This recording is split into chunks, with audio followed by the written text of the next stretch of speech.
lurus. Dan lurus dalam hal senang. Kadang-kadang orang kalau sudah merasa senang lupa dengan peraturan-peraturan Allah. Orang dalam keadaan sangat gembira, sangat suka, lupa akan segala-galanya.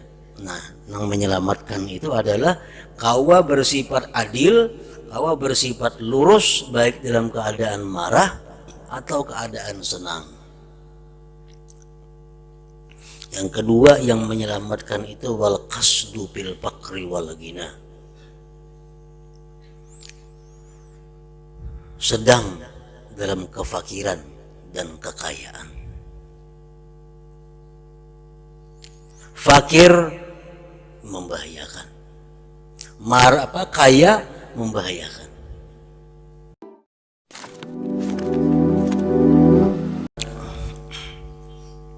Sifat yang tercela yang ada di dalam hati itu banyak sekali.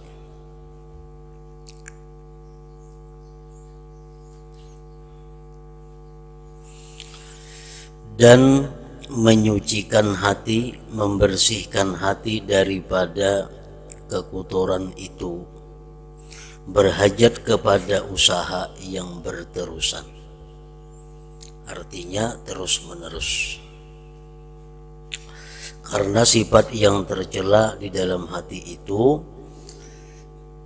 ada yang sifatnya selalu ada dan ada yang sifatnya mendatang sewaktu-waktu. Dosa-dosa yang ada di dalam hati, sifat-sifat jahat yang ada di dalam hati itu ada yang datangnya berkala.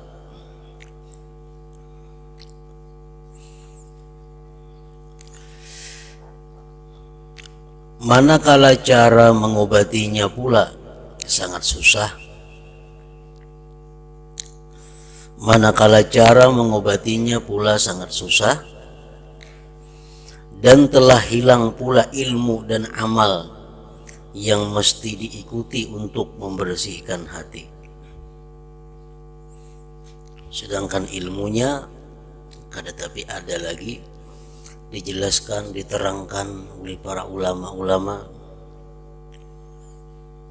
tentang membersihkan hati itu. Karena orang telah melupakannya dan mereka terlalu sibuk dengan menghimpunkan perhiasan dunia.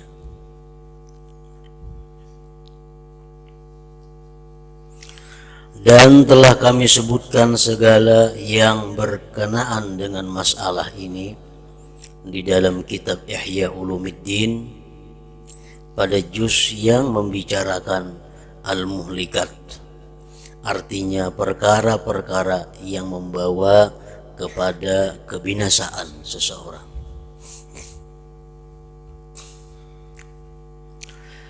Dan pada juz yang membicarakan al-munjiyat, artinya perkara-perkara yang perlu diikuti untuk mendapatkan keselamatan. Jadi kitab Ihya terdiri daripada 4 juz. Juz yang pertama berisi tentang ibadat, juz yang kedua berisi tentang adat, juz yang ketiga berisi tentang muhlikat, juz yang keempat berisi tentang munjiat, sifat-sifat yang menyelamatkan seseorang.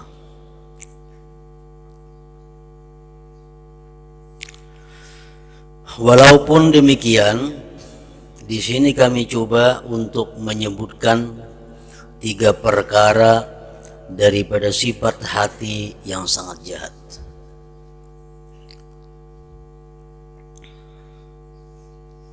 Yaitu sifat yang ghalib wujud, sifat yang kebanyakannya ada di kalangan ulama, apalagi artinya di kalangan yang bukan ulama. Ulama aja sudah banyak yang mempunyai sifat-sifat ini, apalagi yang bukan ulama. Yaitu sifat yang ghalib wujud, kebanyakan ada di kalangan ulama yang ada pada zaman sekarang ini, supaya dapat engkau jauhi daripadanya. Karena sifat-sifat itu membawa kepada kebinasaan diri dan merupakan puncak bagi beberapa sifat-sifat yang tercela. Jadi 3 sifat yang disebut ini artinya merupakan akar daripada sifat-sifat tercela lainnya. Dari 3 sifat yang tercela ini bercabang-cabanglah sifat-sifat jelek yang lainnya di dalam hati. Sifat-sifat itu ialah: pertama, hasad; yang kedua, riya; dan yang ketiga, ujub. Itu 3 sifat yang bisa menyerang para ulama, apalagi yang bukan ulama.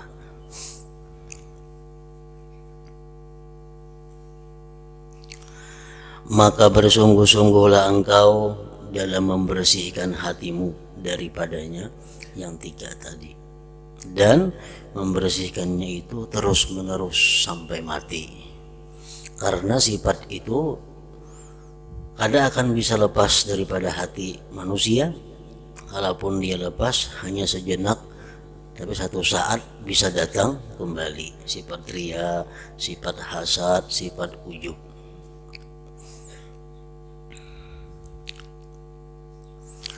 Engkau akan dapat, karena apabila engkau telah dapat membersihkan hatimu daripadanya yang 3 itu,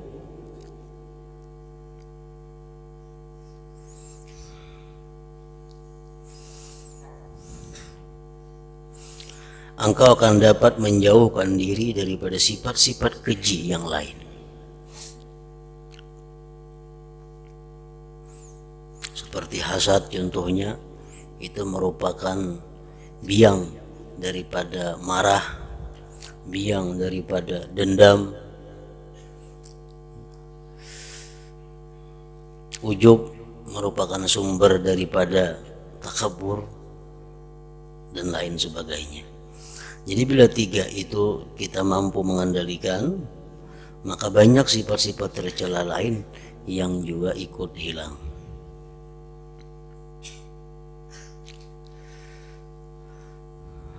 Tetapi seandainya engkau tidak mampu menyucikan hatimu daripadanya hasad, riya, dan ujub, maka engkau lebih tidak mampu lagi menghadapi sifat-sifat yang lain.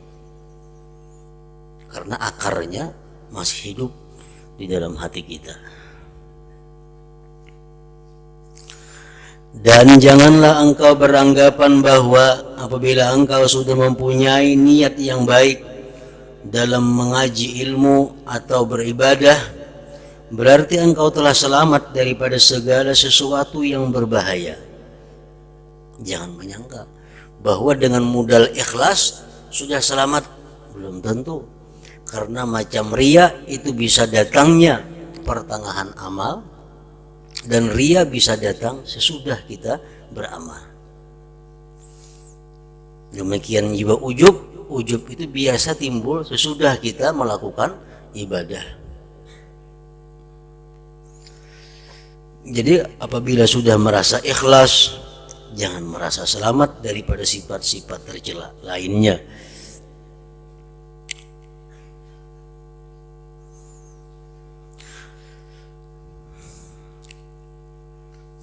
Dan janganlah engkau beranggapan bahwa apabila engkau sudah mempunyai niat yang baik dalam mengaji ilmu, beribadah, beramal saleh, berarti engkau telah selamat daripada segala sesuatu yang berbahaya. Sedangkan hatimu masih bertapak sifat hasad, riya, dan ujub.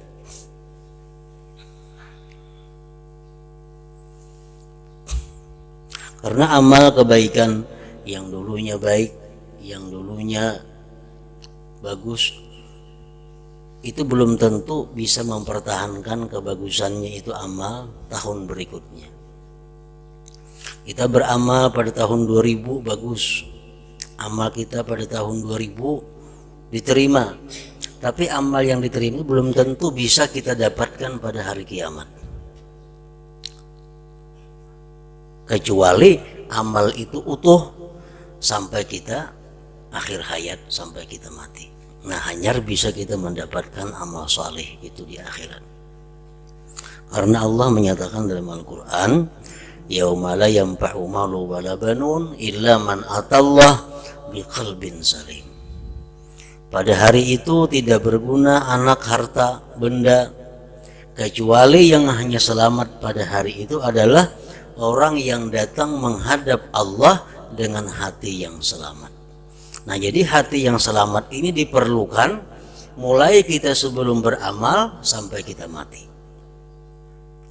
Bila kita beramal tapi di tahun berikutnya hati kita kada selamat, nah itu bisa membakar akan amal kebaikan yang dahulu itu.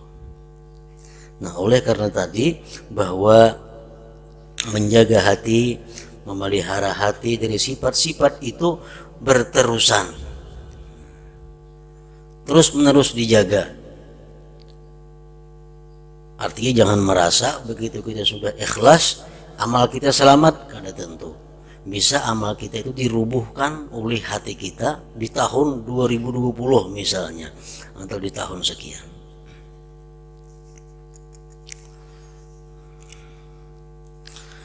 Dalam hal ini Rasulullah sallallahu alaihi wasallam bersabda, Salasun muhlikat, syuhun muta' wa hawan muttaba' wa i'jabul mar'i binafsih. Artinya, ujar Nabi kita, ada 3 sifat yang dapat membinasakan seseorang. Pertama, sifat bakhil yang dipatuhi. Sifat bakhil itu sangat membahayakan seseorang. Karena orang yang bakhil itu, ujar Abu Hanifah, aku kadang mengatakan dia itu adil. La u'addilu bakhila. Aku tidak menganggap adil kepada orang yang bakhil itu. Karena orang bakhil ini orang yang sangat cinta kepada hartanya. Orang yang sangat sayang kepada hartanya. Nah, karena sifat bakhil, karena ia sayang dengan hartanya itu, ia mungkin hanya minta-minta kepada orang. Karena kada hendak maunai harta yang ada. Hartanya ada cuma sayang inya. Bisa duit pas 1 juta. Sayang benar man 1 juta, nanti ini duit kulir bana maunai, sudah bakabat bagelang gatah 1 juta. Nah, dia hendak ke warung, kita biarkan orang minum.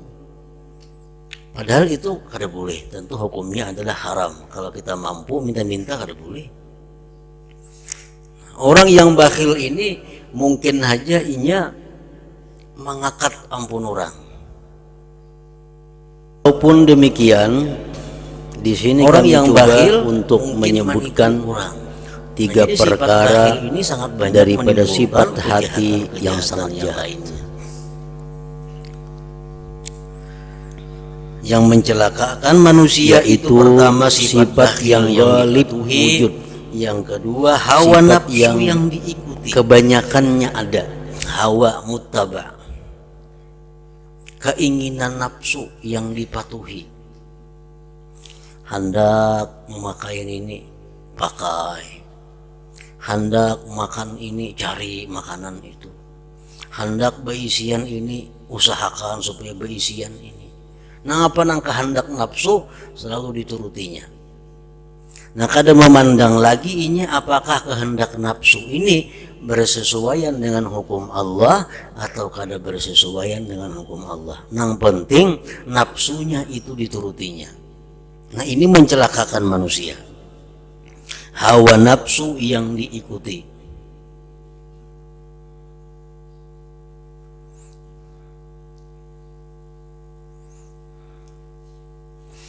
Dan yang ketiga, merasa bangga dengan diri sendiri.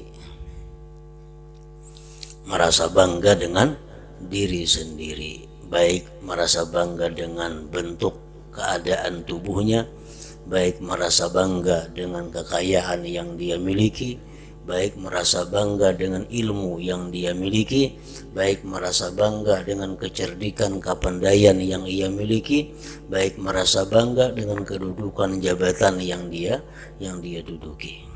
Nah, merasa bangga itu ngarannya adalah ujub.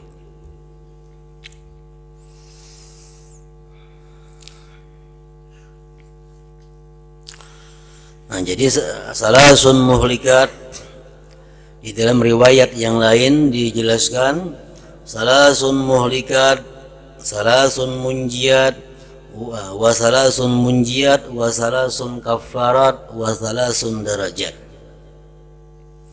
3 macam yang mencelakakan manusia, 3 macam yang menyelamatkan manusia, 3 macam yang menebus dosa-dosa manusia, dan 3 macam yang meninggikan derajat manusia. 3 macam yang mencelakakan tadi, syuhun muta, kebakhilan yang dituruti, dipatuhi, hawa nafsu yang diikuti, dan bangga dengan dirinya. Itu muhlikat, membinasakan. Wa ammal munjiat, adapun 3 yang menyelamatkan seseorang, fal adlu bil ghadab war ridha, bersikap adil dalam keadaan marah dan senang. Nah, ini menyelamatkan. Bersifat adil bil ghadab war ridha, dia bersikap adil baik dalam keadaan marah, baik dalam keadaan senang. Karena kadang-kadang kita dalam keadaan marah itu kita sudah keluar daripada jalur yang benar. Karena kita marah, kita kada tahu lagi yang dihadapi ini orang tua, yang dihadapi ini kuitan, yang dihadapi ini laki, kada tahu lagi. Kalau sudah marah itu, nah ini menunjukkan ketidaklurusan dalam marah. Boleh marah tapi masih lurus, masih lurus, dan lurus dalam hal senang. Kadang-kadang orang kalau sudah merasa senang lupa dengan peraturan-peraturan Allah. Orang dalam keadaan sangat gembira, sangat suka, lupa akan segala-galanya. Nah, yang menyelamatkan itu adalah kawa bersifat adil, kawa bersifat lurus baik dalam keadaan marah atau keadaan senang. Yang kedua yang menyelamatkan itu wal qasdu bil faqri wal ghina, sedang dalam kefakiran dan kekayaan. Fakir membahayakan, kaya membahayakan. Yang menyelamatkan apa? Al-qasdu, di tengah-tengah antara kefakiran dan kekayaan. Fakir, ujar Nabi, kadal fakru ayyakuna kufra. Fakir itu hampir-hampir membuat seseorang jadi kafir. Karena inya fakir, jadi orang ini hakun, diberi orang duit saya ini mau. Padahal kadang-kadang itu adalah merusak akidahnya, kadang-kadang merusak imannya. Nah, kadal fakru ayyakuna kufra, kaya membahayakan juga. Allah mengatakan innal insana la yatgha ar-ra'ahu istaghna. Manusia itu kadang-kadang tersesat bila mana sudah kaya. Banyak contohnya. Waktunya miskin bagus ibadahnya, akhlaknya. Begitu kaya sesat. Nah, jadi yang menyelamatkan itu apa? Di tengah-tengah. Di tengah-tengah.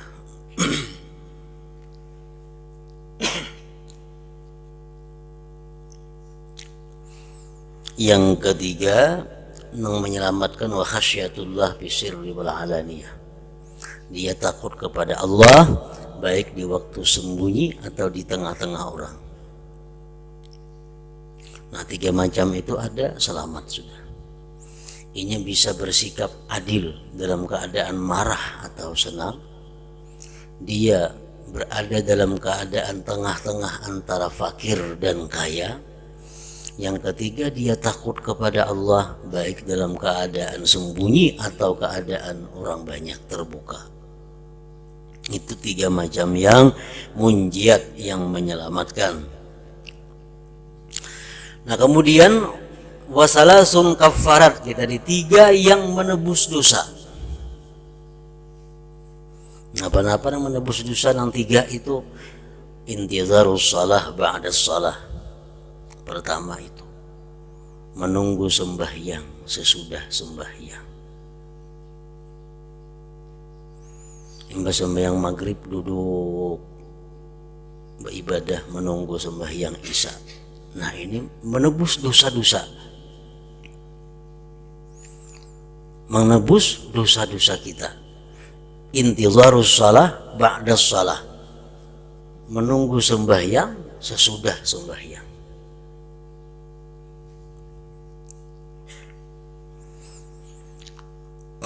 Yang kedua, wa isbagul wudu bis sabarat, menyempurnakan wudu dalam keadaan bersangatan dingin.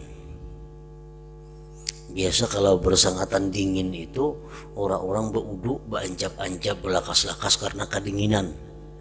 Nah, adanya kada, baik di musim sangat dingin atau musim panas, wudunya biasa. Nah, isbagul wudu bis sabarat, ini menebus dosa, hilangan dosa-dosa di awak. Yang ketiga yang menebus dosa itu wanaqul aqdam ilal jamaat, melangkahkan kaki kepada sembahyang berjamaah. Nah, kita melangkahkan kaki kepada tempat sembahyang berjamaah itu adalah menebus dosa kita. Kita langkahkan kaki kanan meninggikan derajat kita, kita langkahkan kaki kiri menghapus dosa-dosa kita.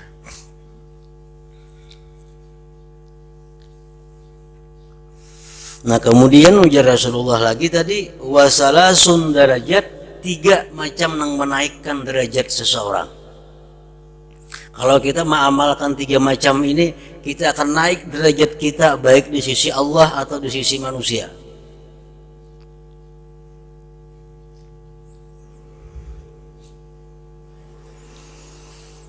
Yang pertama, it'amut ta'am, memberikan makanan kepada orang.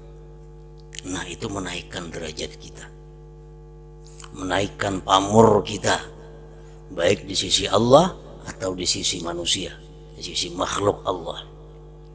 Kita memberi makanan, memberi makan orang, itu menaikkan derajat. Yang kedua, wa ifsa'us salam, menebarkan salam. Dalam arti ringkas, menebarkan salam ini adalah mengucapkan assalamualaikum. Dalam arti luas, ifsa'us salam itu artinya menebarkan keselamatan kepada orang. Kada mengganggu orang mulutnya, kada mengganggu orang tangannya, kada mengganggu orang kakinya, kada mengganggu orang tingkah lakunya. Nah, itu meninggikan derajat kita, pamor kita.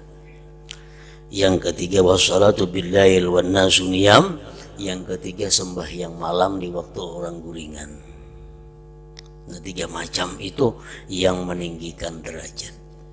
Salasun muhlikat, wasalasun munjiat, wasalasun kafarat, wasalasun derajat.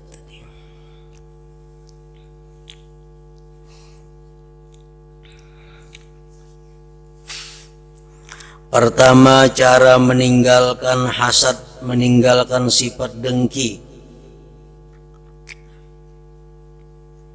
Sifat dengki ini adalah sifat yang paling banyak memasukkan para orang-orang alim, orang-orang ulama ke dalam api neraka.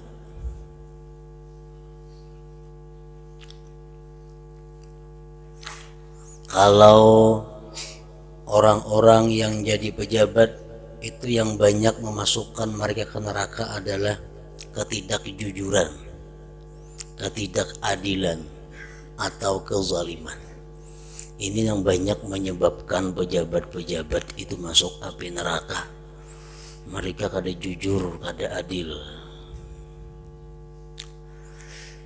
Yang banyak menyebabkan ulama-ulama itu masuk ke dalam api neraka sifat hasad ini, sifat dengki. Yang banyak memasukkan perempuan-perempuan ke dalam neraka perhiasan dan pakaian mereka.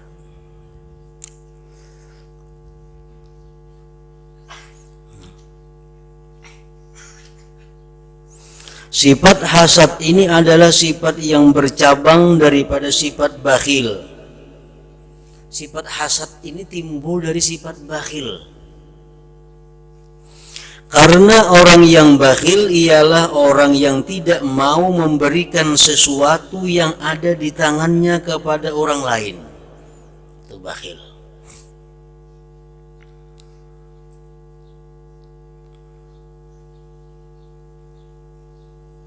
Lawanan bakhil napa?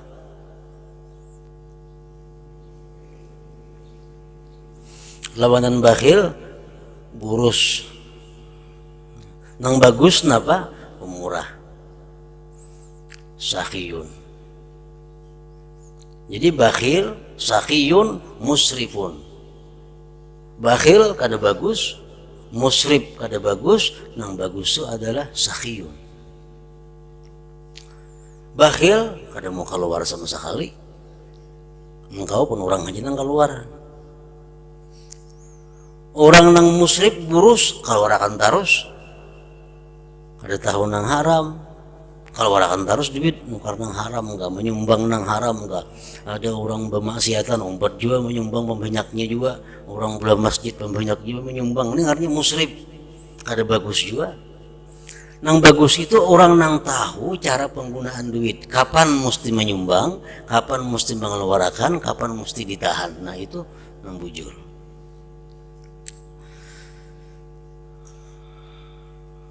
Dan syahih itu bersangatan bakhil. Ialah orang yang tidak mau melihat karunia Allah atau perbendaharaan Allah yang sebenarnya, bukan perbendaharaannya tercurah kepada sisi apa saja daripada hamba Allah. Itu sahih ngarannya. Lebih buruk lagi daripada bakhil. Bakhil ini orang yang hanya memalarakan hartanya. Kalau syahih itu memalarakan hartanya dan harta orang. Inya sudah kada hakun bababari. Orang bababari sarik juga. Nah ini syahih. Sudah inya kada menyumbang, orang menyumbang sarik. Syahih.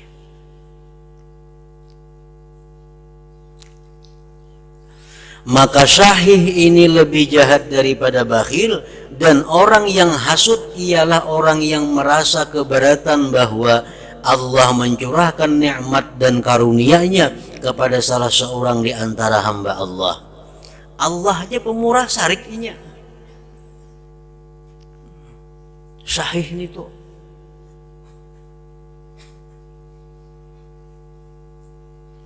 Baik nikmat itu berupa ilmu, yang berupa ilmu, harta, kecintaan manusia, atau apa saja habawan yang pemberian yang diberikan Allah kepada hamba-hambanya.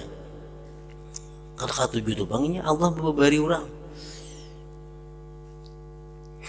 Sehingga orang yang hasud ini bercita-cita kalau boleh nikmat Allah itu hilang daripada orang lain, walaupun ia tidak mendapat apa-apa keuntungan daripada hilangnya nikmat tersebut. Jadi orang yang hasad itu artinya adalah orang yang keberatan Allah memberikan nikmat kepada orang lain,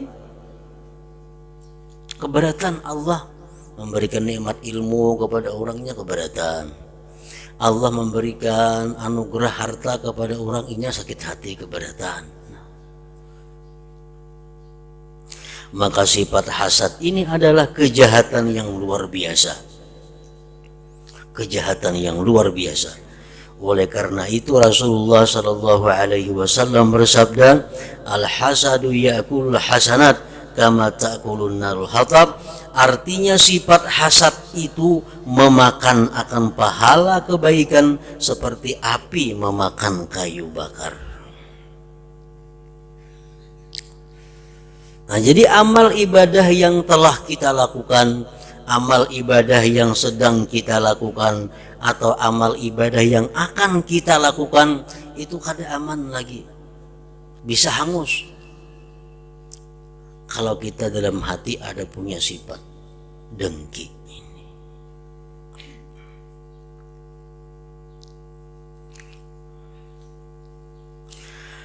Dan orang yang hasad ini sebenarnya senantiasa jauh daripada kasih sayang. Nyatainya kada penyayangan. Dan senantiasa berada dalam siksaan di dunia ini dan di akhirat nanti. Sakit hati melulu. Di dunia ini ia tersiksa dengan tekanan perasaan. Kawan dapat nikmat, sakit hati.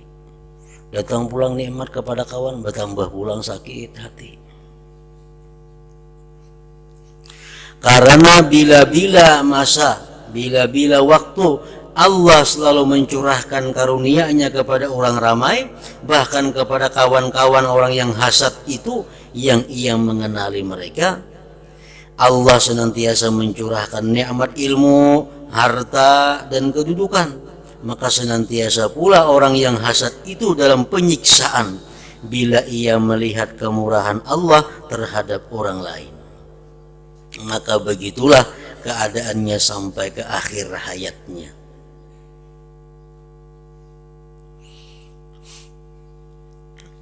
Sebagian ulama mengatakan al-hasadu yuhayyiju khamsatan. Sifat dengki itu menimbulkan 5 perkara.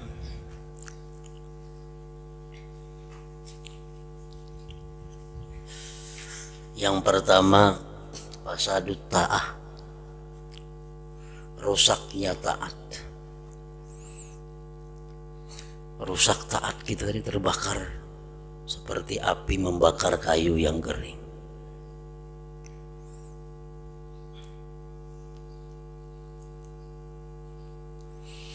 Yang kedua, sifat dengki itu adalah fi'lul ma'asi wasyurur, memperbuat maksiat dan kejahatan.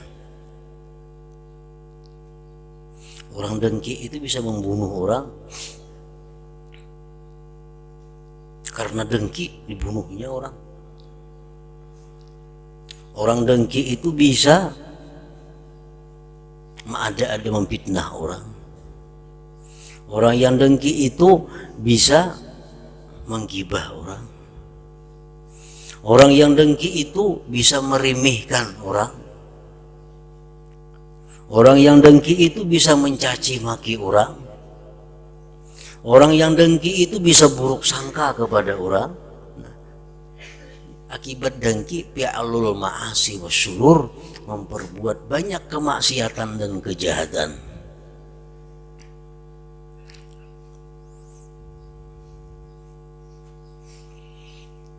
Yang ketiga, at-ta'ab wal ham min ghairi faidah. Susah payah kada ada gunanya. Susah lapah kada ada gunanya. Melihat orang dapat nikmat, susah apa gunanya? Pun seorang kada bakurang. Ampun seorang kada yang diberikan Tuhan. Susah payah min ghairi faidah, kada ada gunanya. Yang keempat, amal qalbi, buta hati, anil hukmi, daripada hukum, wal hikmah, dan hikmah. Orang yang dengki itu kada akan bisa melihat hukum Allah. Orang yang dengki itu kada akan bisa bertutur kata dengan hikmah. Kata-katanya kada yang baiknya. Kata-katanya kada menyenangkan orang. Karena hatinya dibutakan Allah daripada hukum Allah dan hikmah. Yang kelima, ini yang paling berat, orang yang dengki ini al-hirmanu wa la yakadu yadhfaru bi muradihi.